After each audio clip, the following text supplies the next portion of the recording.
તો માઉન્ટ આબુમાં ઠંડીનો પારો ગગડ્યો છે। Hill station mount Abu 3 degree સાથે ઠંડુગાર છે। ગુરુ શિખર પર 1 ડિગ્રી તાપમાન નોંધાયું છે। ગુરુ શિખર પર શીતલહેરને કારણે વધુ ઠંડી પડે છે।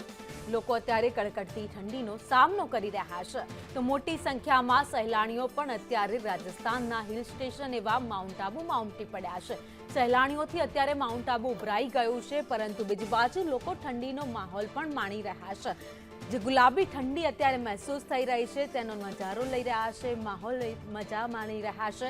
તો બીજી બાજુ કેટલીક જગ્યાએ કડકડતી ઠંડીને કારણે લોકો ઠૂંઠવાવા લાગ્યા છે। હજી તો ઠંડીની શરૂઆત થઈ છે અને સિઝનની શરૂઆત થતાની સાથે જ માઉન્ટ આબુમાં પારો ગગડી રહ્યો છે।